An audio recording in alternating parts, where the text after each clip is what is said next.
Explique o que está acontecendo quando faço dieta e atinjo um platô. Durante dietas prolongadas, os hormônios do estresse aumentam muito. Você perde massa muscular e para de queimar gordura. Pare e saia do déficit. Você percebe um aumento de jovens usando esteroides? Então, se você usa esteroides em quantidade suficiente, começa a apresentar mais traços semelhantes ao autismo. A maioria de nós não quer ser muito grande, só quer ser magro o bastante para parecer musculoso. A razão número 1 no mundo moderno pela qual as pessoas ganham peso em excesso é porque você está inflamado. Ultimamente tem muita resistência aos seus conselhos. Sei que isso é novidade para você. As redes sociais costumam ser espaços positivos e de apoio. Um lugar caloroso e acolhedor. Então, estou curioso, o que você recomendou? Um remédio chamado tirzepatida. Estou dizendo certo? Você pode falar um pouco sobre isso? Porque acho que eu adoraria mergulhar direto nessas questões polêmicas sobre GLP-1. Primeiro, acho que a maioria das pessoas nem sabe como isso funciona. Então, se você puder explicar brevemente por que é assim e por que você acha que isso é bom para você. Podemos irritar as pessoas logo no início do programa. É sempre uma vitória. Ótimo, sim. Tirzepatida é um medicamento que é um mimético de incretina de 4ª geração. E esse é um termo técnico para o que ele é. Porque ele age em 2 vias hormonais. Uma é o GLP-1 e a outra é o GIP. E ambas são hormônios incretinas, que são hormônios intestinais, que basicamente comunicam algo entre o que está no seu estômago e como isso deve ser processado. Seus intestinos e o resto do seu corpo, especialmente seu cérebro e os grandes coordenadores metabólicos, essas vias. E então a 3ª geração foi semaglutida, também conhecida como Ozempic é o nome comercial, e então a 4ª geração é uma mais nova, e essa é a tirzepatida, e a semaglutida tem apenas o agonismo do GLP-1. Isso faz parecer que há muito mais atividade hormonal de GLP-1 no seu corpo do que normalmente haveria.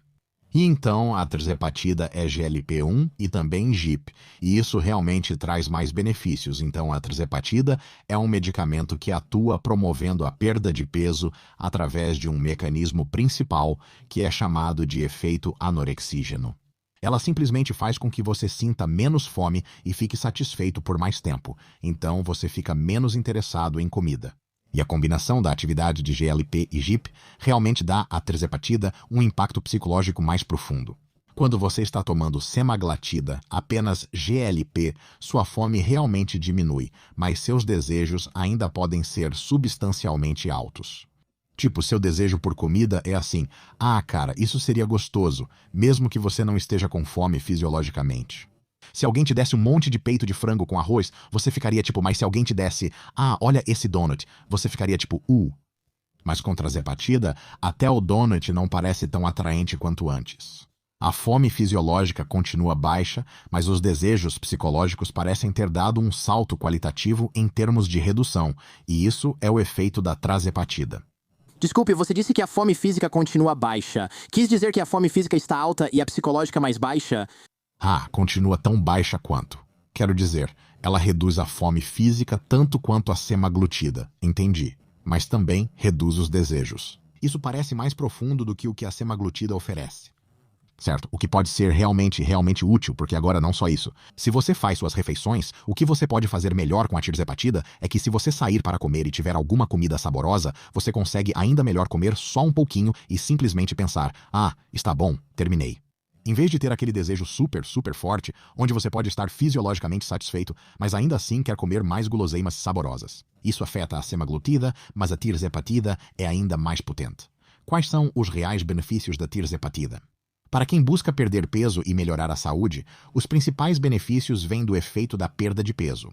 O principal motivo pelo qual as pessoas ganham excesso de peso hoje é que a comida é muito saborosa, e elas gostam de alimentos gostosos. E isso é literalmente tipo quase toda a epidemia de obesidade explicada por um único fator causal. Antigamente era muito comum dizer que a obesidade era complexa. Isso é absolutamente verdade, mas complexidade não significa necessariamente que você não possa basicamente resumir tudo a um fator principal. Por exemplo, o funcionamento dos foguetes é complexo, mas se você aumentar o empuxo na base e o foguete não quebrar, ele vai mais rápido e carrega mais carga. No fim, o efeito anorexígeno desses medicamentos é o principal modo como eles ajudam as pessoas. Como sente menos fome, come menos, perde peso e melhora várias variáveis de saúde. Esses medicamentos, especialmente terzapatida e também samaglutida, trazem vários benefícios à saúde além da perda de peso. Ok, era isso que eu ia perguntar. E se eu já estiver em forma? Sim, eu adoro um pouco de lula frita, mas, tipo, eu não preciso de um remédio pra me fazer parar com isso. Totalmente, totalmente. Então, Trazepatida tem tantos benefícios para a saúde que não estão relacionados ao peso que seria difícil resumir todos, mas posso te dar algumas ideias. Um deles é que ela reduz a pressão arterial, outro é que melhora o controle glicêmico e melhora o seu açúcar no sangue, mesmo que não haja nenhuma mudança de peso.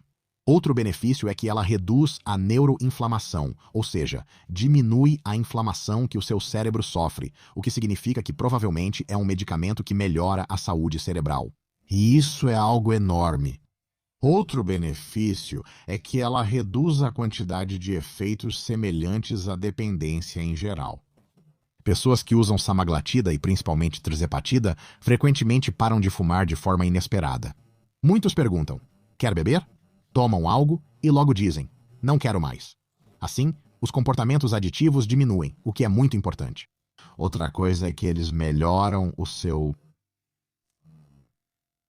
os níveis de colesterol de forma substancial e melhoram a função endotelial, o que é algo muito importante, basicamente como o interior das suas artérias e tudo mais. Ah, certo, eu sei que já ouvi essa palavra antes. Se você tem muita inflamação ali, isso é realmente ruim.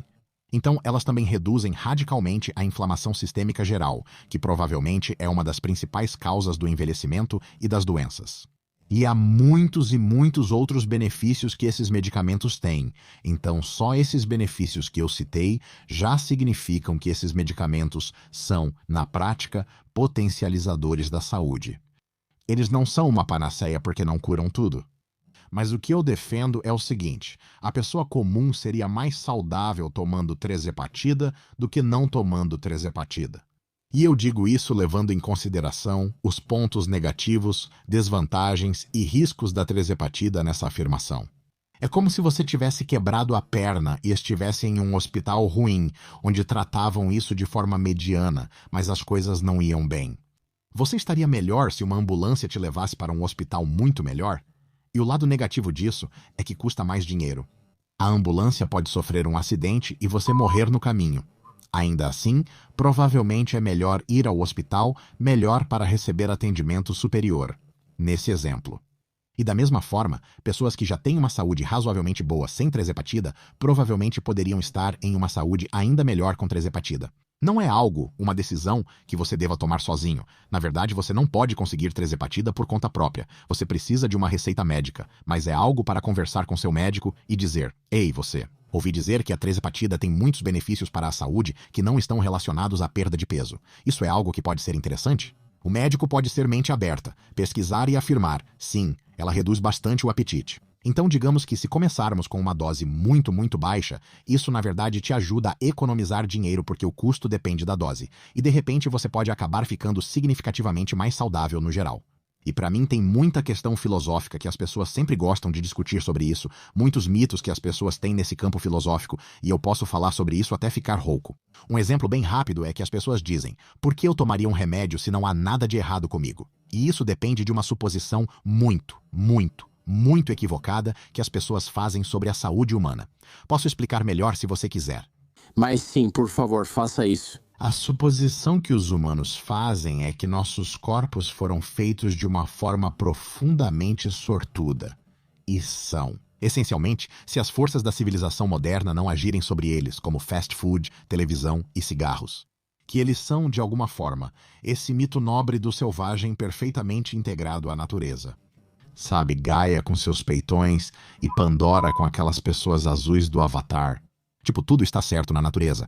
E a questão é que isso está simplesmente errado. Está errado de uma forma muito grande. Tem um fundo de verdade nisso, que é o fato de que nossos corpos são máquinas fenomenalmente complexas e integradas. Você não chega lá quebrando tudo sem saber o que está acontecendo ou qual efeito isso terá. Mas porque nossos corpos não são máquinas perfeitamente integradas, e porque estamos sempre e em todo lugar caminhando em direção ao envelhecimento e à morte. É hipoteticamente possível que substâncias externas possam aprimorar seu corpo para ser melhor do que a natureza permitiu que fosse. Aplicamos isso em todos os outros aspectos mensuráveis. As pessoas escovam os dentes. Por que elas fazem isso? Porque eu não estou indo muito bem até agora. Eu não vou morrer aos 29 anos com meus dentes apodrecendo e caindo do meu rosto. Eu vou viver um pouco mais do que isso. Até agora tudo bem, e quero manter esses dentes por mais alguns anos. Sim, então escovas de dente, antibióticos, vacinas, ar-condicionado, hospitais modernos.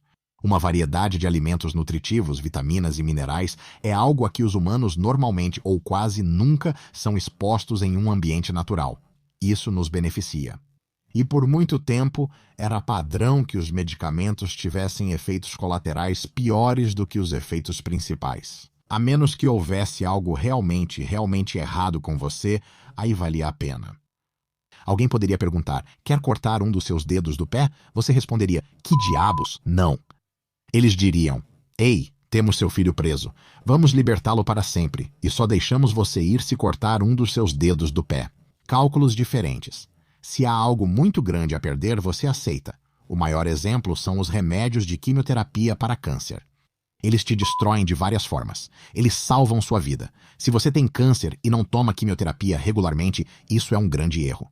À medida que a biotecnologia avança exponencialmente, nos próximos anos isso ocorrerá em ritmo muito mais rápido, com a IA envolvida no desenvolvimento de medicamentos. A verdade é que, há cerca de 5 ou 10 anos, surgiram medicamentos que, se você for saudável, provavelmente não fazem mal. No geral, hoje há medicamentos que, mesmo para pessoas saudáveis, é melhor tomar do que não tomar. E o mundo em que vamos acabar daqui a uns 5 ou 10 anos é esse. As pessoas que não tomarem os medicamentos modernos vão ser muito menos saudáveis do que se tomassem os medicamentos. Então, essa mentalidade de eu não tomo remédios a menos que tenha algo errado comigo era uma mentalidade incrivelmente útil nos anos 60, 70, 80, 90. Na era moderna, isso já não é mais uma forma categoricamente útil de pensar sobre as coisas, e precisamos começar a pensar mais a partir de uma perspectiva de aprimoramento, e menos a partir da perspectiva de, primeiro, não cause dano. É muito difícil pra mim, tenho 45 anos, sei que pra você também é, fomos juntos à faculdade, sei como é difícil. O que é isso? Desfazer minha mente daquela mentalidade anterior. Nem tomo Tylenol quando tenho dor de cabeça, pois penso, dores de cabeça acontecem. Tudo bem, mas se eu tiver uma enxaqueca pode ser diferente. Não tomei codeína quando tirei os sisos porque não doeu tanto e achei melhor evitar. Também pensei, quero ver quanta dor aguento, pois tenho 19 anos. Mas é realmente difícil ser assim. Tem uma parte de mim que cresceu a vida inteira pensando assim: não tome um GLP-1, não tome terzepatida, mesmo que tenha todos esses benefícios. Devem existir efeitos negativos desconhecidos que serão ainda piores. Ou, já que não há nada de errado comigo, meu corpo é, sabe, algo sobre evolução, natureza. Ou, se você for religioso, Deus te fez de um certo jeito e você não quer mexer nisso. Mas aí é tipo, eu olho pra todas essas outras coisas que eu faço e penso, bom, minha testosterona caiu, então eu tomo vitaminas e minerais que ajudam meus testículos a produzirem mais. Alguns são farmacêuticos. Não tomo testosterona porque não preciso e vi isso. Te conheci porque você fez um vídeo dizendo para só tomar TRT se realmente precisar e que não é necessário. Eu não precisava e o médico disse, não precisa, mas pode tomar essas poucas coisas. E então minha testosterona foi de 250 para tipo 1.200 sem, você sabe, suplementar. Isso é incrível. Então, testosterona é um exemplo perfeito onde, dentro da faixa normal de produção de testosterona, tudo está realmente ótimo. E se você está fora ou no limite inferior dessa faixa normal. TRT é uma ótima ideia, mas se você dobrar sua testosterona muito acima da produção normal, então simplesmente não é uma boa ideia. Tipo, se você perguntar, ei, quais são os benefícios do TRT para quem não tem hipogonadismo? Os médicos diriam algo como, na verdade, não tem nenhum. Você está tomando muito mais testosterona do que precisa. Isso é um absurdo, porque literalmente, empiricamente, está comprovado que provavelmente vai piorar sua saúde. Você consome mais e fica viciado em se observar, o que faz ainda pior a saúde. Mas quase todo mundo que toma terzepatida, não todo mundo, mas quase todo mundo, vai ver uma melhora geral na saúde sistêmica em vários sistemas de órgãos em comparação com quem não toma terzepatida. Isso é algo importante. Isso faz diferença. Não é o paradigma usual. E se não é o paradigma usual, mas está bem diante dos nossos olhos, eu digo que é hora de sentarmos e pensarmos, devemos considerar fazer isso agora? Lembre-se daquela postagem viral no Instagram? Eu não falei que as pessoas deveriam tomar, mas sim considerar tomar, e isso faz uma grande diferença. Mas considerar tomar algo é o começo do caminho. Tipo, não, talvez eu não precise disso e o médico concorda. Ou então, talvez eu realmente precise. E é aí que está a questão. Você pode testar por alguns meses, fazer exames de sangue, checar marcadores de inflamação e analisar. Se perceber que está bem melhor, continue. Quero dizer, por que não continuar tomando? E a resposta típica é: não sabemos quais seriam os efeitos negativos a longo prazo. Existem 2 argumentos contra isso. Um argumento é que medicamentos como terzepatite, por exemplo, samaglutida e alguns outros GLP, como laraglutida, etc., exanatida. Eles existem há 20 anos e já são usados em diabéticos, portanto, seus efeitos colaterais de longo prazo já foram identificados. Nem todo medicamento, e os novos, como a terzepatida, podem causar efeitos negativos, porém, não é como se nada soubéssemos sobre eles. Outro ponto é uma questão filosófica importante. Você sabe que sem usar esses medicamentos ao longo da vida e no envelhecimento, sua saúde piora até a morte. O padrão não é a segurança. O padrão é que você está. Então, se você quiser ser menos, pode tomar esses medicamentos. Você está calculando risco contra risco, uma das expressões ou termos provavelmente mais úteis em certos contextos. Mas como conceito, filosoficamente, não serve, na maioria dos casos, em um nível profundo, é melhor prevenir do que remediar. Não existe isso de seguro. Vamos supor que você está em uma barraca com seu rádio para se comunicar. Seu acampamento base está a 15 metros de distância e você está no deserto africano e há leões por perto. Você prefere ficar na barraca por precaução? Talvez quando há leões bem do lado de fora, mas se você não vê nenhum leão por um tempo, pode dar uma corridinha para pegar aquele rádio porque você não está seguro, você está seguro só por um tempo. Você vai ficar sem água, passar fome e precisa do rádio para chamar o acampamento para te buscar, seu idiota. Então, a suposição de que tudo está uma maravilha e que é só não mexer nisso é uma suposição incorreta do ponto de vista filosófico. É verdade. Se os medicamentos rudimentares do século XX são o que você tem, então, sim, os efeitos colaterais estão por toda parte. Você não quer tomá-los porque eles são negativos no geral, a menos que haja algo realmente errado com você. Isso definitivamente não é mais o caso, e precisamos estar abertos a isso. Porque terzepatite é apenas um dos primeiros medicamentos desse tipo, existem medicamentos agora em várias fases de testes clínicos da FDA que são chamados de miméticos do exercício. Eles fazem seu corpo responder de forma semelhante ao exercício, tornando-o mais saudável de cerca de 10 maneiras diferentes e queimando mais gordura. Melhora o desempenho cognitivo, aumenta a longevidade, reduz o risco cardiovascular e beneficia os rins. O terzepatite também melhora a função renal. Mas, de novo, eu poderia ficar aqui o dia todo falando sobre todos os benefícios disso. Com esses medicamentos, os miméticos do exercício, quase todos se beneficiariam mais tomando-os do que não. A ideia de só tomar medicamentos quando necessário está se tornando um critério ruim para se basear, e isso vem acontecendo cada vez mais rápido. É como dizer, imagine nos anos 90 alguém falando, você deveria ter a AOL, sabe? A América Online. Vai ser ótimo, a internet é ótima. Você pode dizer, me saí bem sem internet, certo? O mesmo vale para o celular. Nos anos 90, era só telefone fixo. Me encontre quando puder. Você consegue imaginar em 2025 alguém dizendo, eu não quero um celular? Você pensaria, como vai lidar com a sociedade? Você entendeu que esse negócio é um mapa, é um bloco de notas, agora tem inteligência artificial. Tipo, dizer, eu não preciso de um celular, seria simplesmente confuso nesse ponto, e todo mundo riria de você. Então, eu acho que esse é o caminho das intervenções farmacêuticas que podemos ter em humanos. No começo, elas eram ideias bem ruins. Imagine isso. E a medicina, antes da era industrial e científica, tipo em 1700, alguém mencionava linhagem sanguínea, e você negava. Depois vieram os remédios para a pressão alta. Se você não tem, surgem efeitos colaterais sem necessidade. Estamos entrando numa nova era, onde em alguns casos é melhor tomar certos remédios do que não tomar, o que é importante. Isso realmente é algo muito importante. Acho que o desafio vai ser os velhos rabugentos como eu, na casa dos 40 anos, que ficam tipo, não sei, minha vida inteira eu fiz desse jeito. É isso que acontece com pessoas mais velhas, como meus pais. E você fala, pai, você devia ver isso, fazer exames de sangue e tomar algo para testosterona. Você tem 80 anos e faz esporte todo dia. Ele diz, não quero me envolver com isso e entendo, porque quando era mais jovem também não queria. Porque os únicos caras que tomavam TRT eram fisiculturistas que morriam aos 40 anos por problemas cardíacos malucos, tipo, lá nos anos 1960. 15 vezes a dose. Sim, os levantadores de peso da União Soviética, você não quer se envolver com isso, mas com 80 anos pode tomar uma dose terapêutica farmacêutica e se sentir melhor. O pai do meu amigo é médico e ele, conhece muito bem todas essas coisas. Ele recusou a TRT por 3 anos. Finalmente, meu amigo falou, faz por alguns meses e vê como você se sente. E o pai dele, que tem 80 anos, disse, isso é a melhor coisa que já fiz pela minha saúde, quase até pela memória. Ele é médico e resistia, pois pensava, não quero me envolver com isso. É impressionante como, mesmo sendo médico, ainda há quem não consiga abrir a mente para isso. Devido a 30 anos de condicionamento social dizendo, só tome remédio se estiver doente. Sim, É realmente difícil. era uma boa programação quando existia, era legal.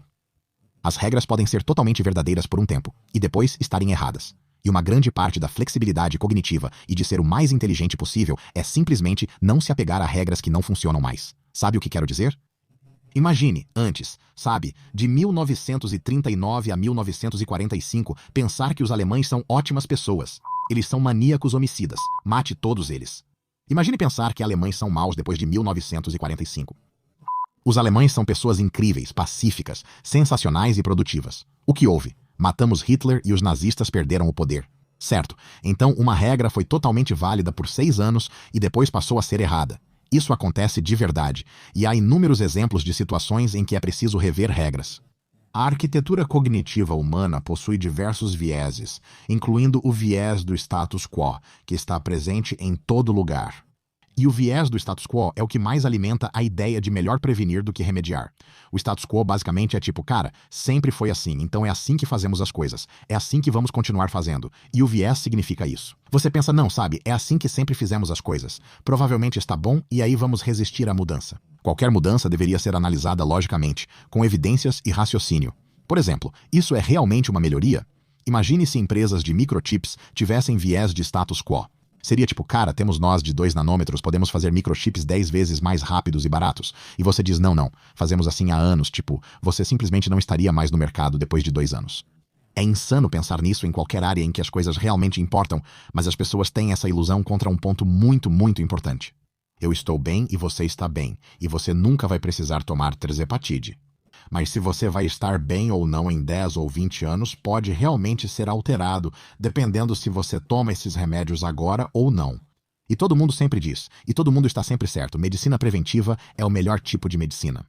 Temos comprimidos e injeções que te deixam menos doente em 5, 10 ou 20 anos. Provavelmente é uma boa ideia não tomar, mas pensar em tomar. Consulte seu médico sobre tomar, isso mesmo. Não é conselho médico. Engraçado, sua história me lembrou minha ex da faculdade, estudante de intercâmbio no Japão. Conheci o avô dela numa festa de família, enquanto ela visitava. E eles falaram, não mencione o Japão, e eu fiquei tipo, ok, e depois eu perguntei, por que não podia mencionar o Japão, né, vovô? Ele participou da Segunda Guerra Mundial e foi ao Japão, mas não a passeio.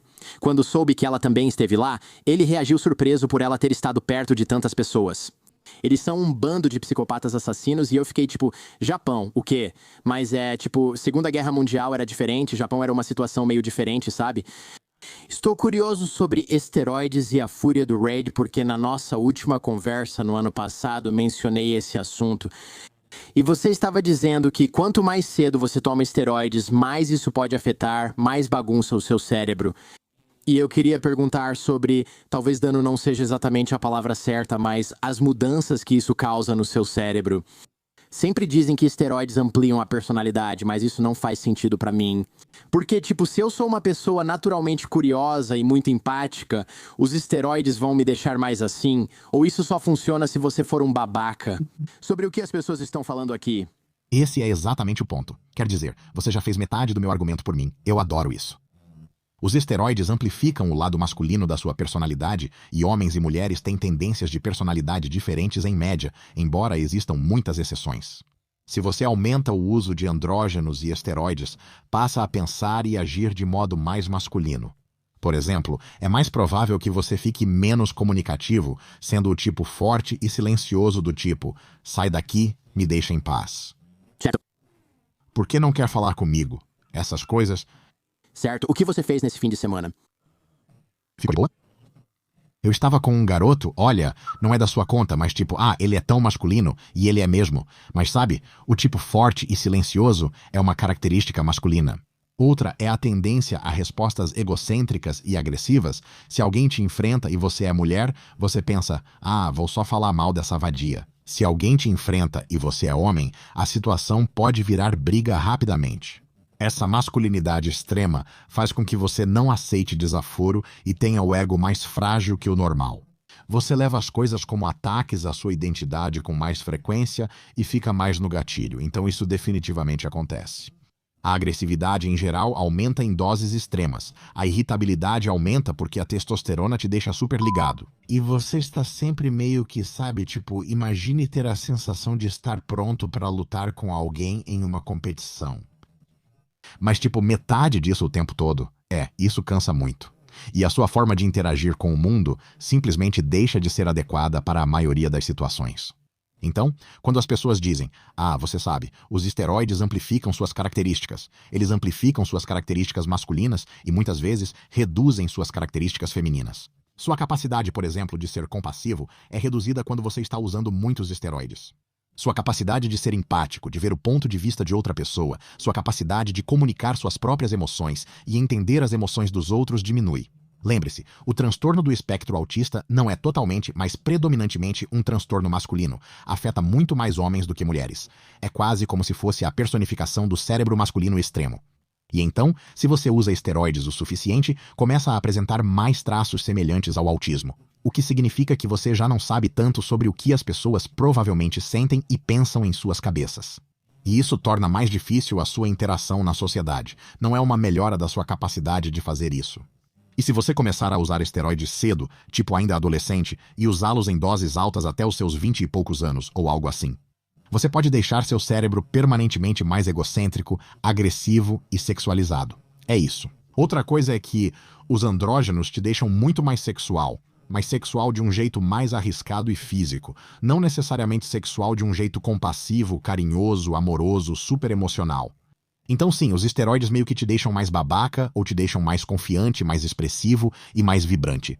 Mas se você tomar o suficiente, eventualmente eles te tornam um babaca. Porque em doses extremas todo mundo fica um idiota com esteroides. Então é uma daquelas coisas, exatamente como você falou. Eles realmente acentuam características, nem todas características masculinas, e toda característica, em seu extremo, se torna tóxica. E então, quando você toma muitos esteroides, você está literalmente multiplicando sua testosterona normal, ou testosterona, ou outras moléculas equivalentes que agem assim, sabe, de anabol e coisas desse tipo. Você multiplica isso por 2, 5 ou 10 vezes o normal.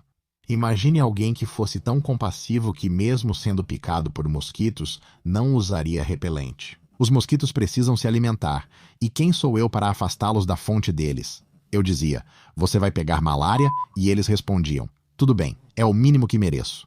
Tipo, em certo ponto, até a compaixão se torna tóxica quando é tão extrema que te leva a um comportamento irracional. Então é isso que os esteroides fazem com as pessoas nos extremos.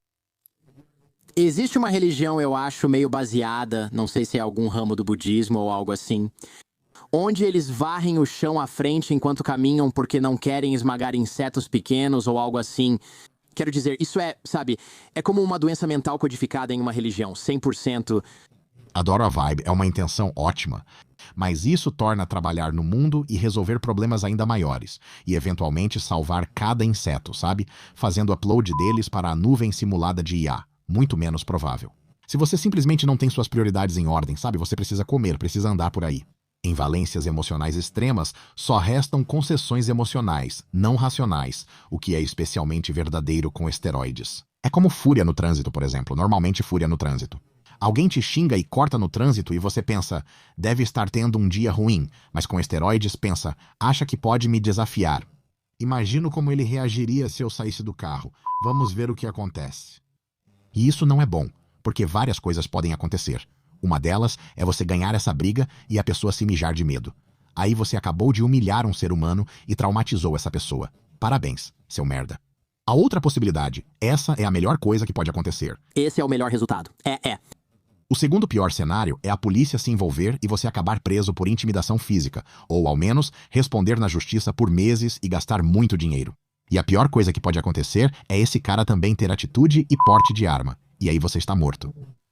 Esse tipo de pensamento com muito esteroide pode te colocar em grande enrascada. É assustador pensar nisso, e eu vejo cada vez mais pessoas mais jovens usando também. Na verdade, talvez isso seja só um viés meu. Você percebe mais jovens usando esteroides?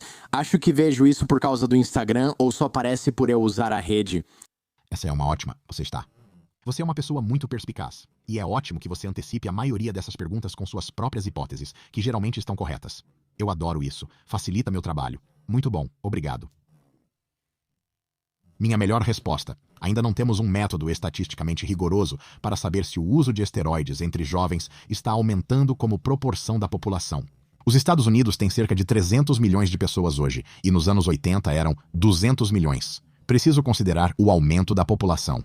Sabe, seus níveis absolutos de esteroides vão aumentar, mas quanto às frações, eu não sei. Você está completamente certo ao apontar essa assimetria aí. Com as redes sociais, nossa visão sobre a vida das outras pessoas é muitas vezes maior do que jamais foi antes. Tipo, se você quisesse ver como alguém estava em um subúrbio de Kansas City em 1988, você teria que viajar até lá e seguir a pessoa. Ninguém falava sobre pessoas comuns nas notícias. Você simplesmente nunca veria isso. Nunca. Hoje em dia, as pessoas voluntariamente postam uma grande parte de suas vidas nas redes sociais. As pessoas dizem, o problema X, Y, Z é terrível, e você pensa, talvez sempre foi assim, só começaram a comentar agora. Nos anos 1980, por exemplo, em meados dos anos 80, pelo menos em Detroit, e na verdade em todo o país, o crime violento era muito pior do que hoje. É difícil expressar, mas você simplesmente não via isso, porque se você não estivesse no centro de Detroit, na parte central da cidade, você podia simplesmente evitar, você estava em outro lugar. Agora você tem, sabe, canais no YouTube de câmeras corporais da polícia que mostram um monte de crimes. E você pode facilmente pensar, meu Deus, isso é a pior coisa de todas. O crime está aumentando muito, e por aí vai. Então, sobre os esteroides, eu simplesmente não sei se eu tivesse que colocar minha experiência na rua. Eu diria, pra mim, só pela sensação mesmo, o problema não parece pior do que antes. Há muitos adolescentes no TikTok que curtem, compartilham e fazem piadas sobre esteroides, mas conheço muito poucos que realmente já usaram. A maioria dos adolescentes do TikTok fala de trends, mas quando pergunto quanto usam, dizem que nem sabem onde conseguir. Exatamente. Esteroides são difíceis de conseguir. Eu preciso obtê-los de formas que não posso comentar legalmente. Então, se você tem 16 anos, pensa, comprar esteroides é comum, todo mundo faz. Eles dizem, pela internet não vai funcionar, boa sorte. O que é esteroides.com? Isso não funciona. Então não sei se os jovens usam mais. Suspeito que não muito. Pode haver aumento no uso, o que seria ruim. Mas não acho que seja algo catastrófico, como perder nossos filhos para os esteroides. Isso é muito improvável. E também, os jovens têm duas visões das coisas. Eles veem o lado positivo dos adolescentes do TikTok que ficam mostrando os músculos, mas também veem, tipo, o cara com 100 espinhas por centímetro quadrado nas costas. Eles veem o Liver King passando pela sua trajetória. Muitos adolescentes pensam, isso não é tomar esteroides, isso é insano. Antes, nos anos 90 e 2000, a exposição real aos esteroides era só no beisebol. Jogadores usavam esteroides para se destacar no beisebol, fisiculturistas para impressionar nas revistas. Hoje, nas redes sociais, vemos todo tipo de uso. Então, se você quiser pensar, quais são os efeitos negativos dos esteroides em pessoas reais? Meu Deus, cara, você pode entrar em um buraco sem fim por 2 horas e talvez nunca mais queira saber de esteroides. Essas informações antes só vinham do governo, que fazia tudo parecer muito convincente. Nós crescemos com a educação antidrogas dos anos 80 e 90, era só dizer não. Você se pergunta por que as pessoas usam drogas. Pergunta se é divertido usar maconha e respondem que não. É terrível. Causa alucinações e problemas respiratórios. Faz você morrer 100% das vezes. Você simplesmente fica viciado nisso e depois não consegue parar. Nunca foi um momento incrível. E hoje em dia as pessoas dizem sim, os esteroides são incríveis de 50 maneiras e terríveis de outras 50 maneiras. E quando você é adolescente, você fica tipo, cara, eu não sei. E é meio assustador. E deveria ser meio assustador mesmo. Lembro de um professor de ciências do fundamental perguntando por que as pessoas usavam drogas, e as respostas eram, porque são más, porque são burras. E aí ele falou, galera, é porque elas são divertidas. E eu me lembro... Que ele foi demitido depois disso. Lembro de ter dito, o Sr. O'Donnell quer falar. Ele disse, outro dia, quando falei que drogas são divertidas, estava sendo hiperbólico. A administração falou, vocês têm ideia de quantos pais ligaram dizendo que o Sr. O'Donnell disse que drogas são divertidas? Eu, pessoalmente, gosto muito de conversar com pessoas mais jovens sobre coisas que têm prós e contras. Porque eu tenho, talvez, não sei, um jeito de falar as coisas como elas são. Já que eu posso falar palavrão, não ligo, ninguém vai me demitir. E eu acho que, quando você fala com pessoas mais jovens sobre as coisas e diz, isso é ruim e não tem nenhum lado positivo. E quando elas experimentam essas coisas sozinhas e basicamente não sentem nenhum dos efeitos colaterais, elas vão pensar, uau, as pessoas mentiram para mim. Eles disseram que essas coisas eram ruins, e eu simplesmente não vou ouvir o que eles dizem, e eu vou usar drogas. A questão é que você tem que falar a real para as pessoas, então você diz, escutem crianças. Algumas drogas, como o Super Bro, são divertidas, e algumas pessoas as usam sem grandes consequências, parando depois. Elas seguem suas vidas e tudo está ótimo, mas para muitos que usam drogas, elas podem ser divertidas e também trazer consequências terríveis. E eles ficam ué, mas você já viu um usuário de metanfetamina antes? E eles dizem não. Aí você leva eles até a parte do trailer park, onde ficam os usuários de metanfetamina. E eles perguntam, o que aconteceu com a boca daquele cara? Aí você responde, metanfetamina aconteceu com a boca dele. Eles ficam eu sempre digo que a melhor educação sobre drogas seria mostrar para uma turma de alunos da 7ª série. O filme Trainspotting. Ah, sim, mano, Jordão, você consegue imaginar assistir aquele filme e depois ainda tentar heroína de novo? Vi esse filme aos 19 anos e pensei, nunca vou querer fazer isso. Bebês engatinhando no teto e o bebê deles morre de AIDS ou algo assim, aí você pensa, não, definitivamente não. Histórias reais sobre drogas são pesadas, e isso também significa que drogas diferentes têm consequências diferentes.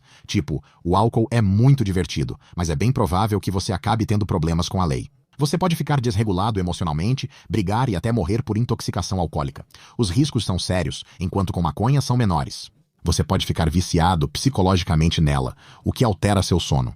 Não é saudável, especialmente para cérebros em desenvolvimento, é mais complexo.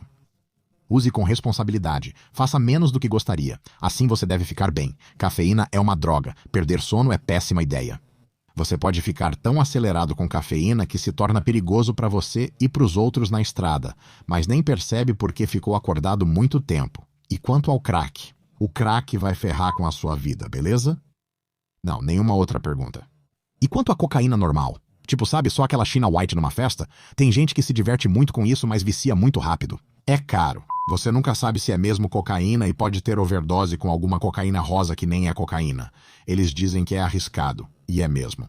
Se você mostrar a realidade e explicar claramente os lados ruins e bons, as pessoas podem decidir de forma informada, mesmo adolescentes. Porque você simplesmente não quer. Você não quer contar só metade da história para as pessoas. Quando elas descobrirem que você está mentindo, vão acabar acreditando na outra metade, e isso seria uma péssima ideia.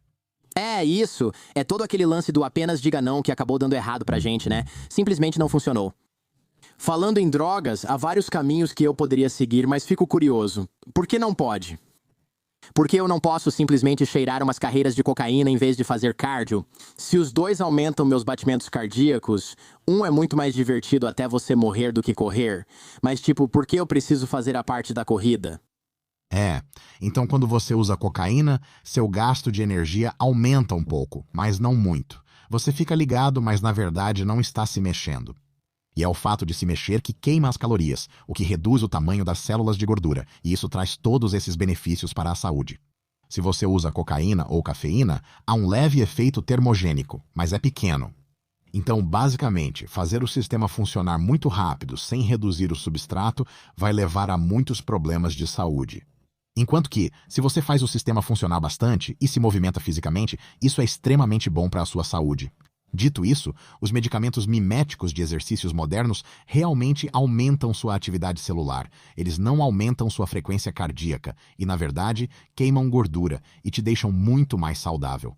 E, portanto, medicamentos que fazem grande parte do que o exercício faz estão a apenas alguns anos de distância e vão estar disponíveis em forma de comprimido. Isso é realmente bem incrível, é louco pensar nisso. Sim, porque na verdade isso é talvez como Como fisiculturista, você pode simplesmente discordar dessa opinião e é por isso que você está aqui. Mas as pessoas treinam muito mas os verdadeiros resultados eu acho que a maioria das pessoas comuns quer ao malhar. Se forem honestas, isso se deve mais ao fato de estarem mais magras, não por terem músculos muito maiores, talvez só um pouco. A maioria de nós não quer ser muito grande, só quer ser magro o bastante para parecer musculoso. Faz sentido? Acho que não expliquei bem. Faz todo sentido. Concordo completamente com você. Ok, bom, que bom. Eu não tinha certeza de onde isso ia dar, mas acho que, voltando ao seu ponto anterior, esses remédios são incríveis. Porque agora, em vez de tentar ficar gigante e depois fazer dieta e secar, faço diferente. Muitos de nós poderiam apenas usar o que ajuda a secar e fazer cardio se quisermos. Se você gosta disso, Já existem drogas em teste que fazem as duas coisas. Então existem drogas como a Zeloprag, por exemplo, que é um exercício mimético, aumenta um pouco seus músculos, evita a perda de massa muscular durante a queima de gordura, eleva seu gasto calórico diário e redistribui a gordura para baixo. E essa é uma droga que pode te deixar substancialmente mais magro, muito mais saudável, e você não perde nenhum músculo fazendo isso, ou até ganha um pouco. A possibilidade de ganhar músculo e ficar mais magro e saudável torna o mercado potencial para essa droga enorme. Praticamente todo mundo desejaria isso. É tipo, praticamente todo mundo, isso mesmo, isso mesmo. É, uau. quando eu posso conseguir isso? Perguntando por um amigo, isso é incrível. O quão distante estamos de coisas assim? Então, tipo, já existem dezenas de medicamentos assim em vários estágios de desenvolvimento. Meu Deus. Muitos já passaram por testes em animais, muitos já passaram por vários testes em humanos. Nos próximos anos, alguns desses vão ser lançados, sabe? Isso é como se pudéssemos ter dito sobre, imagine ler os estudos sobre trazepatida alguns anos atrás, antes de ser lançado e ficar. Essas coisas realmente estão chegando. Tem todos esses benefícios. E agora que as pessoas estão tomando, vemos tipo, caramba, realmente funciona e muita gente está usando, acham ótimo. Então, em alguns anos, mais e mais desses medicamentos vão começar a aparecer. Mas tem algo realmente grande acontecendo no setor farmacêutico que merece ser mencionado, que é a revolução da inteligência artificial. Então, com a inteligência artificial, é assim que funciona a descoberta de medicamentos. Químicos e cientistas de medicamentos se reúnem. Eles desenvolvem ideias baseadas no conhecimento sobre o corpo, receptores e tipos de atividade. Eles criam hipóteses sobre medicamentos que teriam esses efeitos benéficos com poucos efeitos colaterais e sugerem alguns candidatos. Eles precisam testar diretamente nos animais muitas vezes, fazem testes em animais, os animais morrem, ou têm resultados ruins, ou os resultados são bons. Eles são pequenos, e o medicamento é caro para produzir, custando anos e milhões, às vezes bilhões de dólares. E às vezes te levam a algum lugar, mas muitas vezes a lugar nenhum. Hoje em dia, e quero dizer, literalmente hoje, e já faz alguns anos, e agora, isso está melhor do que nunca. Você pode usar inteligência artificial para modelar esses medicamentos, os receptores-alvo e analisar centenas de milhares de fármacos, mudando-os um pouquinho de cada vez para ver qual deles, hipoteticamente, funcionaria melhor para ter os melhores efeitos positivos e o menor número de efeitos colaterais. Isso é feito inteiramente em chip de computador. Então, quando você já tem os candidatos que vai testar em ensaios com animais, você já está 99% do caminho até a verdade. Então, os 5 medicamentos candidatos que você está testando em ratos ou camundongos não são apenas os seus 5 melhores palpites de uma equipe de cientistas, são os seus 5 melhores palpites depois de já ter eliminado outros 500 mil palpites realmente bons. Isso é como, em vez de pegar pessoas inteligentes e fazê-las aprender um assunto, você pega pessoas inteligentes e faz com que elas passem por uma pós-graduação junto com outras 500 mil das pessoas mais inteligentes. Seus 5 melhores pontuadores, cientistas mais interessantes e capacitados, são quem você ensinará a nova matéria. Eles farão isso melhor que pessoas inteligentes comuns. E essa revolução dos medicamentos com IA está apenas começando a criar medicamentos candidatos hoje, que estão começando a entrar em testes com animais agora, o que significa que em 2027, quando começarem a entrar em testes com humanos, você terá medicamentos instantâneos revolucionários, 10 vezes mais eficazes e com 10 vezes menos efeitos colaterais que os já existentes. Existem medicamentos em desenvolvimento, como o da Regeneron, Trovagramab, Goretismab, que aumentam massa muscular e reduzem gordura. Azela, Praga. Esses medicamentos foram desenvolvidos sem IA e já são incríveis em relação aos atuais. Haverá um salto para o próximo nível. É assim que funciona. Os medicamentos vêm em diferentes tipos, desde os muito difíceis de fabricar e administrar e realmente caros, até os extremamente fáceis. Alguns dos medicamentos mais promissores atualmente são chamados de biológicos. Eles são, tipo, incrivelmente frágeis. Muitas vezes, você precisa recebê-los por infusão em um hospital porque nem consegue administrá-los sozinho. Eles custam milhares de dólares por dose, cada parte disso. Agora, se você tem uma doença que ameaça a vida, vale a pena. Qualquer coisa diferente disso, você pensa. Nem pensar. Depois, existem medicamentos que são injetáveis e são peptídeos, por exemplo, e você precisa armazená-los na geladeira e aplicá-los com uma agulha, e precisa injetar uma vez por semana. Eles são realmente eficazes, mas são um pouco caros, são difíceis de conseguir. E aí existem os medicamentos chamados de pequenas moléculas, medicamentos orais de pequenas moléculas, o que significa que eles são incrivelmente estáveis. Você coloca eles em um comprimido, o comprimido dura 2 anos, você coloca o comprimido em um recipiente no seu armário, e você simplesmente toma um por dia. E ele faz tudo o que o biológico faz, mas custa 1 centavo por dia, e não estraga. Enquanto esses medicamentos biológicos são pesquisados, muitos nunca chegam a ser lançados. Porque a mesma empresa que pesquisa os medicamentos biológicos e gastou uma fortuna para colocá-los em testes, algumas dessas empresas já têm medicamentos de pequenas moléculas que são orais, que assim que começarem a ser testados, vão superar tudo. Esse é o medicamento que estará no mercado em 2028. 2029. Por isso prevejo para o final da década de 2020. O fluxo de medicamentos incríveis para te deixar mais magro e oferecer quase todos os benefícios do exercício. Para te deixar mais afiado cognitivamente, te dar mais energia diária e te deixar mais musculoso. Vai se abrir como uma enxurrada e, nesse ponto, o mundo vai começar a mudar. Outra maneira de ver isso é olhar para o espaço dos aplicativos. O que não tem um aplicativo no seu celular? Tem aplicativo para tudo. Há 15 anos, basicamente, não existia aplicativo para nada. E hoje, no espaço dos medicamentos, também não há muitos aplicativos. Daqui a 5 anos, o espaço dos medicamentos vai ser assim. O que você precisa? Temos ótimos remédios para isso, e é melhor tomá-los do que não. O que acontece é que, em breve, muitos vão tomar 5 ou 6 remédios diariamente, semanalmente ou mensalmente. Esses remédios vão te tornar, de várias formas, melhor do que seria sem eles. As pessoas que não tomam remédios vão ser como os Amish hoje, que você pensa, você não tem eletricidade, isso é estranho. Ok, legal. Vai haver uma diferença interessante por 10 ou talvez até 20 anos entre as pessoas que têm, um médico de telemedicina. Vai ser assim, Jordão, você quer tritoshepatidas, vi seus exames de sangue, está tudo certo. Envie para eles pelo correio. Você sabe quem pode pagar, pois custará cerca de $800 por mês. Eu não sei quanto custa, mas você sabe, telemedicina, eles aumentam o preço porque é meio que, piscadinha, cutucada. Eu estou garantindo que você não morra com isso, mas você realmente precisa? Precisa mesmo? Nenhum plano de saúde vai cobrir isso. E aí vai ter, uns 10 ou até 20 anos em que as pessoas vão ficar, não sei sobre isso. Não é popular o suficiente para eu usar. Meu médico não entende disso porque se formou em 1997 e pouco, aprendeu desde então. E vai ter toda aquela curva dos primeiros a adotar, e aí vamos ver, a Dinamarca receitando isso para todo mundo no país inteiro. Aqui nos Estados Unidos não vamos fazer isso porque sua seguradora deve pagar e eles não querem.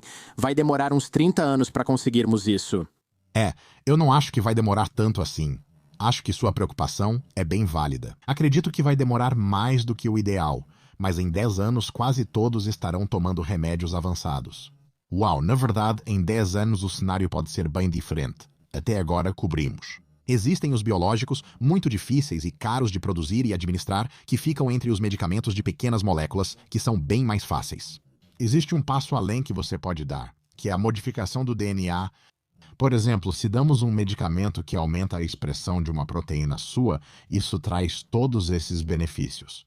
A gente pergunta, ok, por que essa proteína é expressa em menor quantidade? E a resposta é que o seu DNA simplesmente codifica para produzir apenas uma certa quantidade dessa proteína. Você pode fazer a próxima pergunta, e se a gente mudar o DNA para produzir mais dessa proteína? Essa é uma pergunta interessante. É como se o corpo começasse a produzir o medicamento, em vez de você tomá-lo por via oral. A modificação do DNA provavelmente substituirá quase todas as intervenções farmacêuticas. Uau, então, você faz a modificação do DNA uma vez e, de repente, em alguns meses, você fica muito mais magro e permanece magro indefinidamente. Ou você ganha músculos, mais energia no dia a dia, ou melhora a cognição. Outra razão pela qual acho que resistir a esses medicamentos será muito míope. Um fenômeno temporal curto é que a vaidade vence qualquer oponente. Assim que existirem medicamentos e modificações de DNA para a reversão da idade, melhoria da qualidade da pele e da linha do cabelo, tantas pessoas vão usá-los que, de repente, o viés do status quo, que já comentamos, muda para "é claro que você usa isso", passando a agir a nosso favor, não contra nós. Se alguém disser "não estou tomando", você responde "por quê? Gosta de ser careca?" Há um medicamento quase finalizando os testes. Se aplicar isso em um creme no couro cabeludo, ele reativa células capilares senescentes. É muito eficaz e de uso local, sem afetar o corpo todo. Você tem que ter muito cuidado com onde aplica, porque onde quer que você passe, vai ter um crescimento de cabelo incrível. Tipo, por anos e anos depois, esse medicamento, e sem dúvida a segunda e terceira geração desse medicamento. Nos próximos anos, isso vai simplesmente resolver a queda de cabelo, quero dizer, resolver mesmo a queda de cabelo. Em algum momento, terá um colega careca como eu no trabalho e você perguntará, por que não usou o creme? Quando ele custa $900, é arriscado e nem se sabe se funciona. Talvez faça sentido quando o creme custa $35 e está disponível com receita, e tudo o que você faz é ir ao seu médico e dizer, eu não quero ser careca. Ele responde, sim, sem problema, vamos resolver isso, cara. Imagina ir ao seu dermatologista agora. E você diz, ei, eu tenho esse negócio no meu rosto, tipo uma descoloração. Ele responde, sim, temos um creme para isso. Você pergunta, tem certeza que eu posso usar? Ele diz, sim, esse creme existe há 15 anos, claro que você pode usar. O mesmo ocorrerá com calvície, baixa energia, pouca massa muscular, excesso de gordura e outros casos. E em algum momento, quando as pessoas perceberem, espera aí, você só toma essas coisas e elas simplesmente te melhoram, vão ter humanos suficientes interessados. Aqui vai outra, Jordão. Quando as pessoas na sua vida real estão experimentando esses benefícios, é diferente quando você conversa com, sabe, tipo, o pai do seu melhor amigo. Ele tem 75 anos, mas parece 55, é mais magro e tem o rosto mais jovem que você. Você pensa, o que está acontecendo? Ele pergunta se você toma tantos remédios e responde, preocupado com o quê? Olha pra mim. Você fica tipo, tá certo. Vai pra casa e pensa, será que sou o único que não usa? Lembra? Quando o iPhone foi lançado, era só pra gente rica e pessoal de tecnologia. E 2 anos depois, era literalmente pra todo mundo. Porque todo mundo pensava, por que diabos eu não tenho um desses? Isso vai acontecer com as drogas também, com pessoas preocupadas com farmacêuticas empurrando remédios. Ninguém precisa forçar isso. Sou quase um libertário e realmente não me importo. Nunca use algo que não queira. Eu só acho que as pessoas vão querer porque quem diabos não quer parecer mais jovem, ser mais saudável, ficar mais magro e tudo isso? É um caso óbvio, simples assim. Isso é verdade, eu acho. E também as pessoas vão dizer, Jordão disse, quem pode pagar dá um jeito. Já viu alguém sem grana com um iPhone 16 e você pensa... Eu ainda sou toda pessoa sem grana, 100%. Você vai na academia, vê uma garota com uma Birkin e macacão Dolce & Gabbana e pensa que ela deve ser advogada. Então vai falar com ela. Ela não trabalha, só namora ou nem namora um cara rico e pergunta, o que você faz? Eu gasto todo meu dinheiro nessas coisas porque quero e por isso não consigo pagar o aluguel. Eu moro com meus pais, sabe? É tipo, sim, você vai encontrar pessoas que empacotam compras e têm, tipo, 19 anos e elas vão estar usando essas coisas de modificação de DNA. Para eles, é mais importante ter corpo definido do que sair da casa dos pais ou ir para a faculdade. Existem 2 vetores que contribuem para isso. Um é o vetor da competição.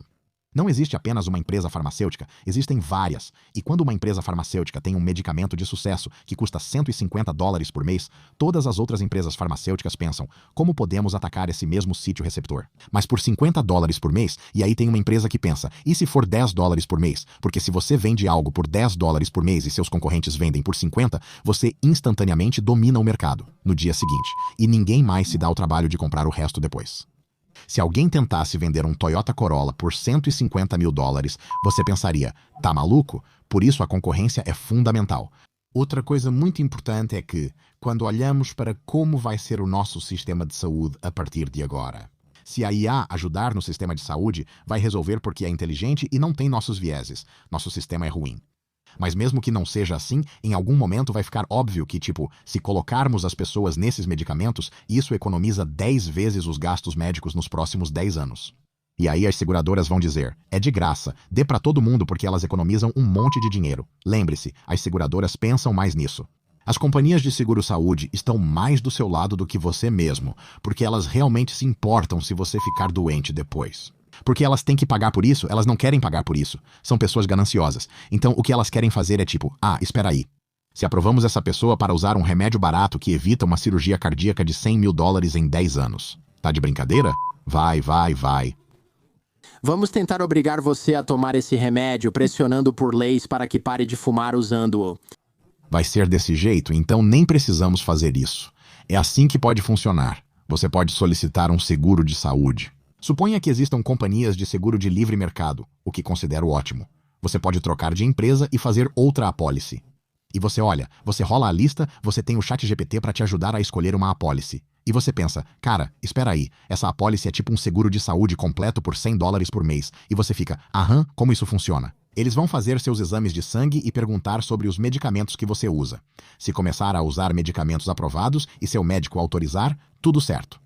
Cada medicamento que você começa a tomar, eles cobram menos de você, tipo muito menos por mês. E se você tomar todos eles, pode acabar pagando $50 por mês. E você pensa, espera aí, mas eles estão me fazendo tomar esses medicamentos. Tipo, não, você pode simplesmente não comprar o seguro. Mas se você fizer o seguro e mostrar que está tomando os medicamentos e seus exames de sangue estão bons, então você sabe. Hoje, ao ter seguro de carro, quanto mais seguro você dirige um Tesla, menor o valor do seguro. Nós cobramos muito dinheiro de você, mas se você não vai nos dar prejuízo, vamos te fazer economizar, assim você fica com a gente e continua colocando dinheiro no banco. O mesmo vale para intervenções com drogas, onde você poderá comprar um seguro sem nunca ter usado. Vai se perguntar, por que custa $500 por mês? Porque sabem que você vai morrer. Eles vão gastar $100 mil tratando diabetes, câncer e doenças cardíacas só porque você se recusa a tomar remédio? Você tem que pagar o preço para ser o chefe, tem que bancar de algum jeito. E as seguradoras, se elas perceberem que existem remédios realmente benéficos a longo prazo, vão querer desesperadamente te ajudar a pagar por eles. Assim você se poupa e poupa eles de um monte de problemas e também economiza muito dinheiro para você e para eles no futuro. Isso seria interessante. Uma abordagem de livre mercado realmente faria isso. Reconheço que haverá desvantagens que as pessoas comentarão por e-mail, mas seria interessante ver isso. Você está certo, elas comentariam. Então eles finalmente teriam interesse em manter você saudável. Eles têm interesse em manter você saudável. Eles já têm interesse em manter você saudável. É que é realmente difícil manter as pessoas saudáveis. As pessoas dizem, bem, medicina preventiva é boa. Tipo, tudo bem, você tem alguma boa ideia, tipo comer de forma saudável? Tipo, como diabos uma farmacêutica? Como diabos uma companhia de seguros vai fazer você comer de forma saudável?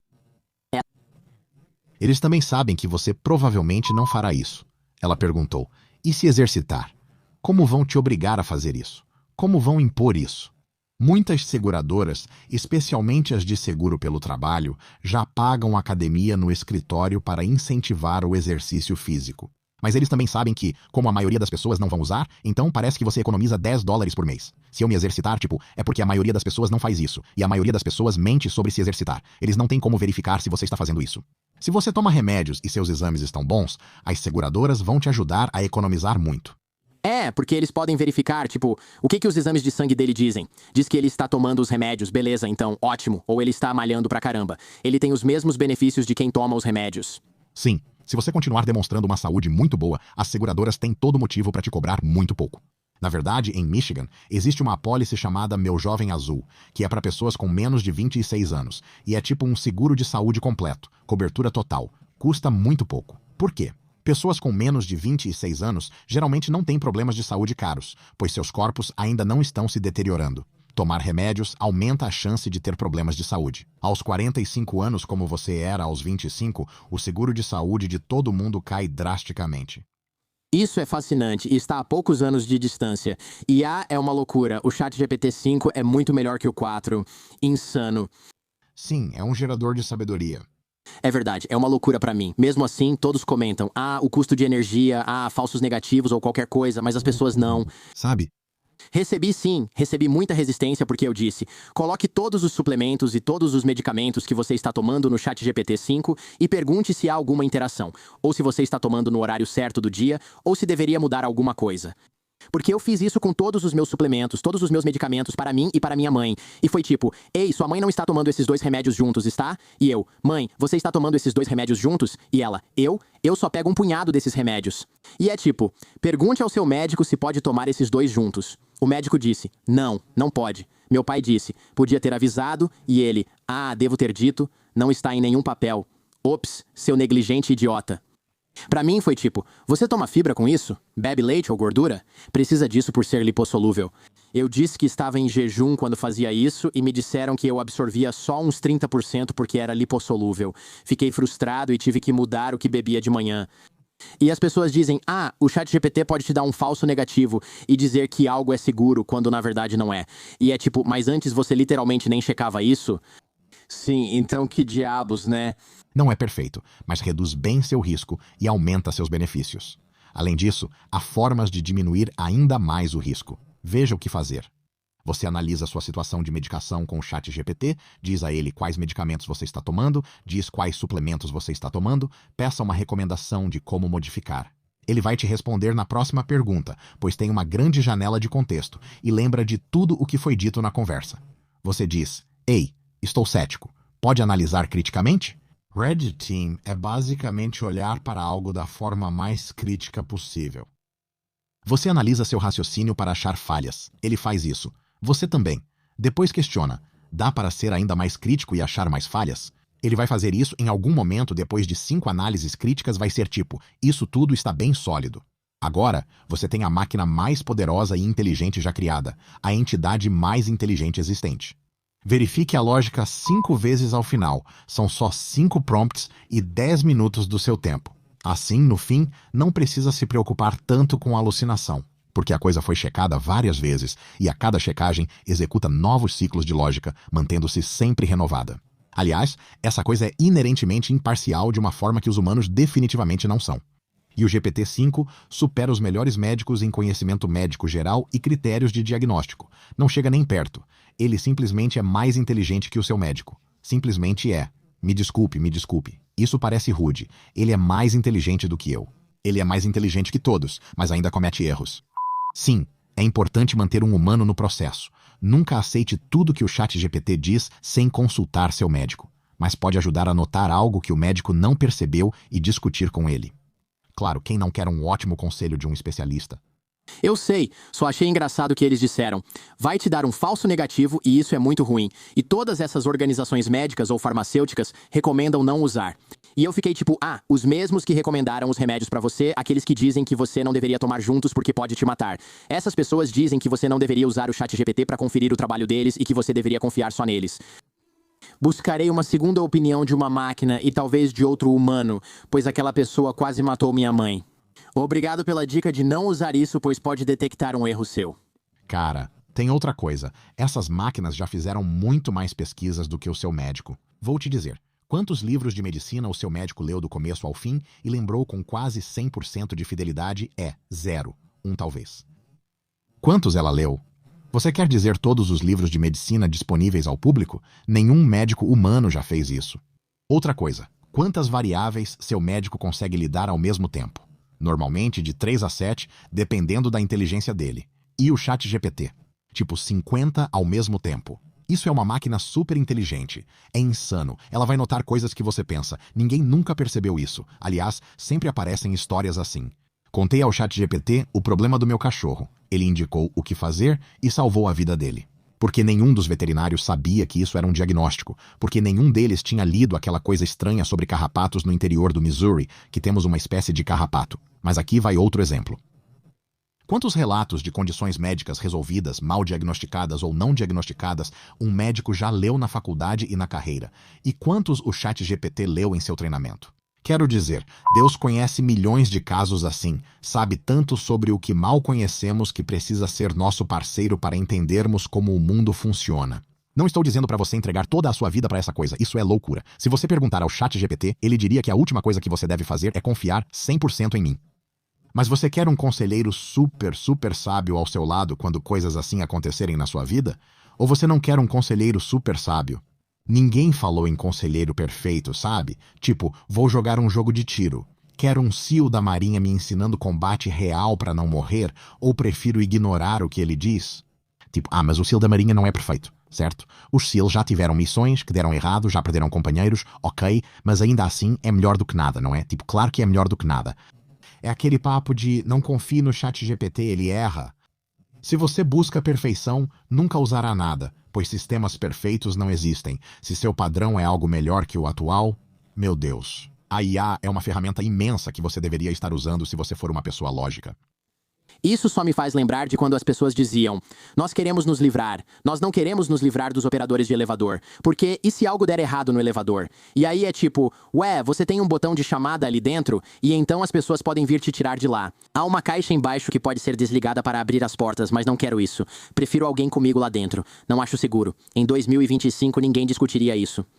Ter um operador de elevador virou atração turística, de tão incomum que é, né? Mas quando eles tiraram os operadores de elevador para colocar elevadores computadorizados, as pessoas ficaram malucas. Eles ficaram malucos, não podiam acreditar que fariam isso. Vai me deixar entrar sozinho no elevador para operar uma máquina que pode me matar se o cabo arrebentar? Inacreditável. Teve um momento, por anos meu amigo fez um podcast sobre isso. Por anos, operadores de elevador eram contratados apenas para apertar botões em elevadores automáticos, pois as pessoas temiam usar o computador. Sim, com certeza. O que é absurdo em retrospecto. Precisamos dessas fases de transição. Mas deixa eu te mostrar algo já que você começou esse assunto.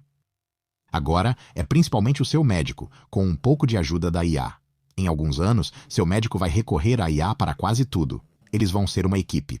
Alguns anos depois, algo novo acontecerá. Lembre-se, a IA aprimora sua inteligência exponencialmente, enquanto os humanos evoluem de forma lenta e linear. À medida que a sociedade melhora em nutrição e educação, e se você já tem boa educação e boa nutrição, sua inteligência segue essa curva normal durante a vida, e não muda muito. A IA está multiplicando sua inteligência por 10. A cada 6 meses, algo fora do comum acontece. Assim, no fim da década de 2020, isso já terá sido relatado em parte da literatura.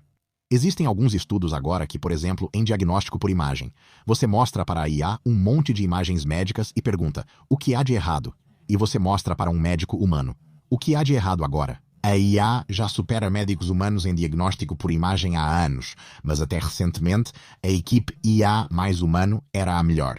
Estudos recentes mostram que a IA supera equipes de IA com humanos. Isso ocorre porque o humano tende a discordar e atualmente é menos eficaz que a IA, cometendo mais erros. Com mais frequência, imagine que, para fazer seu trabalho, seu co-apresentador fosse alguém com um QI de 65 alguém que não conseguiu terminar o ensino médio, e ele geralmente só concordava com você.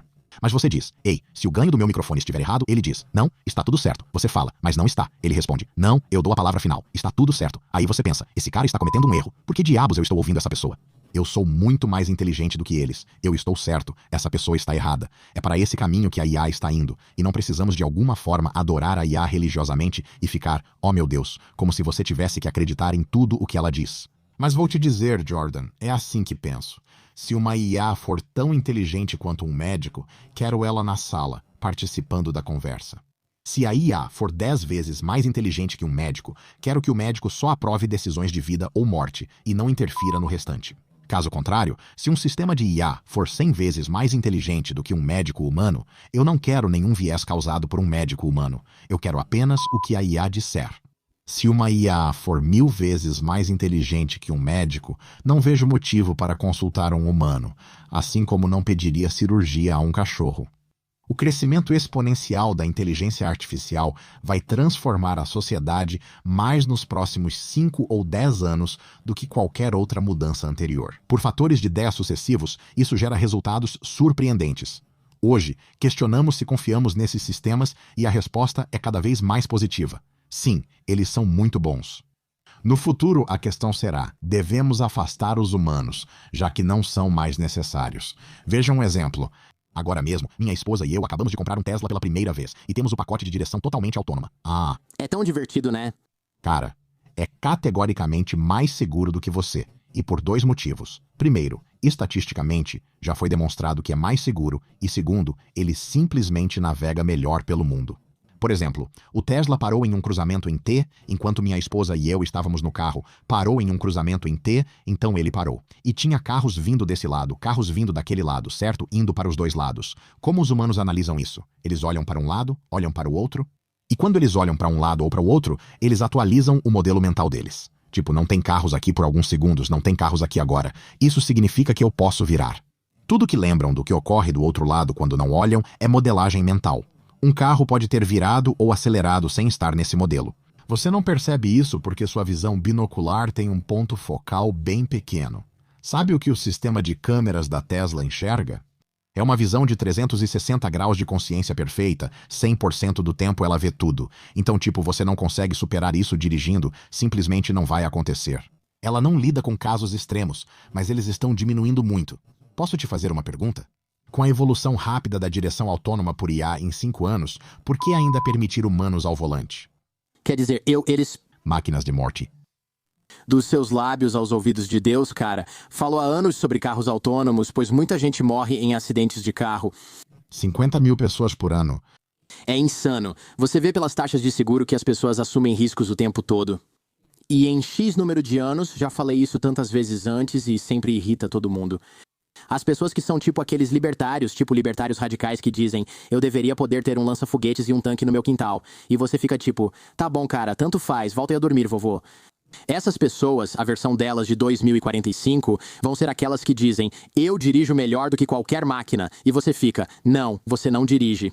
Você dizia que dirigia melhor bêbado do que sóbrio, mas tem 3 DUIs e acabou de sair da prisão, então sabemos que não é verdade. Eu adoro isso. Já ouvi pessoas dizendo isso. Um cara disse que dirigia melhor bêbado, pois sóbrio não ligava, mas bêbado ficava super focado. É, tipo... Na verdade, eu sou cuidadoso quando estou bêbado. Claro, seu tempo de reação é 30 segundos mais lento, né? Tipo, é pura ilusão. E é tipo, meu Deus, você anda por aí com esse nível de viés cognitivo o tempo todo. O tempo todo. Por favor, nunca dirija em lugar nenhum. Não vote, por favor, não vote, não vote. Acho que a melhor forma de resumir o que estou tentando dizer e que você e eu estamos meio que na mesma sintonia é isso. Não assuma simplesmente que ciência e tecnologia são incríveis e têm todas as respostas. Nunca faça isso. Isso é uma estupidez. Você vai acabar se metendo em muitos problemas. Mas quando tivermos ferramentas como drogas avançadas, no futuro edição genética, carros autônomos, coisas de médicos assistidos por IA. Pergunte a si mesmo. Eu estou melhor usando um pouco essas ferramentas do que não usando? E a resposta geralmente é sim. Mas não confie nelas cegamente. Tenha um humano no processo à medida que essas ferramentas vão ficando cada vez melhores. Continue com a mente aberta e diga, olha, eu acho que essas coisas são cada vez mais incríveis de usar. E então, eventualmente, você vai estar usando todas as coisas boas que deveria e se dando todas as melhores vantagens. Quero dizer, imagine alguém nos anos 1980, ou melhor, imagine alguém hoje tendo a oportunidade de usar medicamentos imunomediados contra o câncer. E alguém diz, ok, então eu tenho câncer? Tipo, certo, nenhum outro tratamento está funcionando, certo? Existe essa nova terapia centrada no sistema imunológico que tem uma taxa de sucesso de 90%. Para esse tipo de câncer, eu provavelmente vou sobreviver, ok. Ela foi testada em humanos por apenas 2 meses. Você é uma das primeiras a usar isso. Por que não quero arriscar? Que risco mãe vai morrer de câncer? Certo, ok, vou tentar. Quando o médico diz que é padrão de cuidado, é porque já foi novo e arriscado um dia. Tudo que você faz hoje. O viés do status quo já foi inovador e arriscado, mas agora é comum para você. Jorge, já pensou por que as pessoas entram em carros? Imagine voltar ao ano de 1900 e dizer para alguém assim... Sim, é como uma dona de casa, tipo uma dona de casa do subúrbio, vai poder sentar atrás do volante de uma máquina. No ano de 2005 isso tem o equivalente. É difícil explicar como isso funciona, mas pegamos 200 cavalos e os colocamos nesta máquina, do tamanho de uma pessoa, que vai dentro de uma carruagem. Você a opera com um volante. E você diz para os cavalos para onde ir e eles te levam para onde você quiser. E alguém pergunta, e se os cavalos correrem muito rápido? Cara, eles podem chegar a 160 km por hora. Você pergunta, eles podem te matar? Tipo, sim, eles podem te matar, beleza? E aí, o que está acontecendo? Ah, nos anos 1920 vai ser legal todo mundo ter um desses. Eles diriam, Kipi, por que você fez isso? Eles não entendem os benefícios de dirigir, nem percebem que, estatisticamente, é muito seguro. Além disso, muita coisa depende de você. Não é preciso ir a 160 km/h, a 30 km/h, você chega na loja a tempo. Sempre que surge algo novo, as pessoas pensam, a novidade é ruim. Tudo já foi novidade em algum momento, e muita coisa acabou sendo boa. Então, não saia usando qualquer coisa sem pensar, seja consciente, seja conservador. Mas se algo parece estar indo muito bem, tem pesquisa por trás, os dados mostram que está trazendo bons resultados. Cara, dá uma chance. Você não quer ser o último a ter um smartphone. Até pode ser, mas não por saúde, pois com ou sem ele, você está bem. Mas se eles, sabe. Se você for diagnosticado com câncer aos 55 anos e perceber que poderia ter evitado se tivesse tomado remédios disponíveis 5 anos antes, vai se sentir muito idiota por isso. É uma situação parecida com a do Steve Jobs, né? Podemos tratar isso. Não, só vou comer frutas. Isso não deu muito certo, né? É muito triste e não estou brincando com isso. Não, não. Não, é real. Exemplo real e triste de alguém que pensou demais nisso e agora está morto. Sei que estamos ficando sem tempo. Estou curioso para saber se você consegue resolver esse mistério que eu tenho a vida toda nos próximos 5 minutos. Mas explique o que está acontecendo quando eu faço dieta, chego até um platô e aí fico tipo, Deus, estou frustrado. E aí eu vou de férias, paro de malhar e como o que eu quiser. E então eu volto e fico tipo, perdi gordura e estou melhor no espelho. Já se passaram 10 dias do que está acontecendo, por que isso acontece? A principal explicação é que quando você faz dieta, especialmente de forma extrema e por longos períodos, seu nível de hormônios do estresse aumenta bastante. O cortisol, por exemplo, vai lá em cima. Hormônios do estresse tendem a reter água no corpo, causando inchaço constante e dificultando perceber quanta água você tem. Além da gordura, a água geralmente se acumula nas mesmas áreas onde você armazena gordura. Então, por semanas e semanas, pode parecer que você não está perdendo peso nenhum na balança. Como está em déficit calórico e treinando pesado, está perdendo gordura constantemente. A gordura parece que não está indo embora, porque na verdade ela está sendo substituída por água. E você ainda parece flácido e, tipo, cara, é realmente desmotivador. Você sai de férias, come normalmente, descansa bastante, come muita comida. Seus níveis de hormônio do estresse caem nas férias. Você ganha 1 quilo de gordura, mas perdeu 5,5 quilos enquanto fazia dieta. Mas parecia que você tinha perdido 3 quilos de gordura, porque os últimos 3 quilos estavam completamente mascarados pelo problema da retenção de água no corpo. Se você ganha 1 quilo de gordura nas férias, mas elimina toda a água extra, parece que está 2 quilos abaixo em gordura em relação ao início. Por isso você parece mais magro e se sente melhor, pois não está mais tão cansado e estressado. É por isso que acontece. Gerenciamento da fadiga. Reduzir a fadiga da dieta de forma inteligente, ocasionalmente tirar uma semana para comer mais e diminuir a água corporal. Pode ser incrível para os resultados físicos e também emocionalmente incrível, porque você não precisa ficar desmotivado o tempo todo. Ficar com uma aparência ruim e sofrer até o final da dieta, isso faz muita diferença. Sim, faz sentido, especialmente sobre o hormônio do estresse. Eu estaria na faculdade, estaria em Michigan, certo? E eu estaria, tipo, comendo no refeitório. Eu malhava todo dia, às vezes 2 vezes, e minha mãe dizia, comprei Cheetos. Eu respondia, ótimo, comia 1 ou 2 pacotes por dia. Não sair desse sofá nem um pouco por 7 dias inteiros. E aí eu penso, cara, isso vai ser ruim. E eu subo de novo na balança lá no CCRB e penso, como é que eu perdi 1,5 quilo? O que está acontecendo? Estou apertando meu cinto. Isso mesmo, redução de água corporal. É algo muito importante, muito importante. Agora, isso não significa que você precisa sair por aí comendo Cheetos. Depois de uma dieta, você pode simplesmente voltar a comer de forma saudável na maior parte do tempo, com alguns lanches. Continue levantando pesos e, após cerca de uma semana, você perderá 6 ou 7 quilos de água corporal sem ganhar gordura. Esse é o verdadeiro segredo. E nós temos falado sobre esses tipos de fases de manutenção e fases de redução de fadiga na RP há, literalmente, 10 anos neste ponto, e está realmente afiado. Eu acho que muita gente tenta ir com tudo, fazer o máximo que pode, tipo, estou numa dieta difícil, vamos deixá-la ainda mais difícil e realmente desnecessariamente complicada, e aí acabam ficando meio, tipo, acabados. Eles abandonam a dieta, alcançam resultados bem melhores e concluem. Tem algo misterioso aqui e esse mistério foi resolvido. Então, daqui pra frente é uma boa ideia que quando você estiver realmente estressado e já estiver de dieta há semanas e semanas, é uma boa ideia reduzir o déficit calórico ou até eliminá-lo. Na verdade, coma principalmente alimentos saudáveis, mas coma em um nível de manutenção. Nos próximos dias, você vai ver a retenção de água do corpo diminuir, seus níveis de energia vão voltar ao normal, seu sono vai melhorar. Isso é outra coisa que faz muita diferença.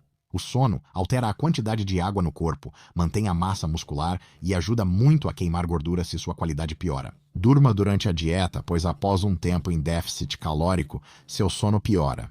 Isso faz você perder músculo e parar de queimar gordura.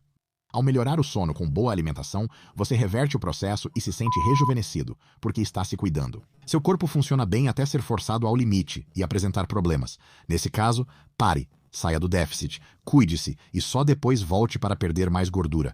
Tudo deve ser feito em sequência. O mesmo vale para outros processos. Se tiver um grande projeto no trabalho e estiver acordado de 4 a 6 horas, pode ter um ótimo desempenho. Faça uma pausa de 2 horas. Trabalhe mais 4 ou 6 horas, jante, durma e acorde. Esse é um ótimo cronograma de trabalho. Mas se pensar, preciso continuar. Após 36 horas seguidas de trabalho, sem dormir ou descansar, você começa a cometer erros em vez de produzir ou descobrir algo, e isso piora muito. Após um dia de folga, muito sono e comida, você volta e pensa, minha mente está milagrosa, resolvi 8 problemas em 1 hora no trabalho. Isso ocorre porque antes você forçava demais o sistema. Existe um elemento compreensível e positivo na nossa cultura de valor, tipo, eu vou conseguir, não importa o quão difícil seja. A correria, e a correria é legal até que ela te derruba. Lembre-se, você precisa do seu corpo em desempenho máximo e em ótima forma. Então force, recue, force, recue, force, recue. Em vez de forçar, forçar, forçar, forçar. 3 enormes pontos de interrogação sobre o que está acontecendo.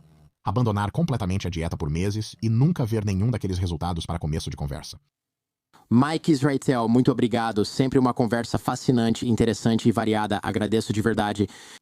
Adoro estar no seu programa. Obrigado por me receber.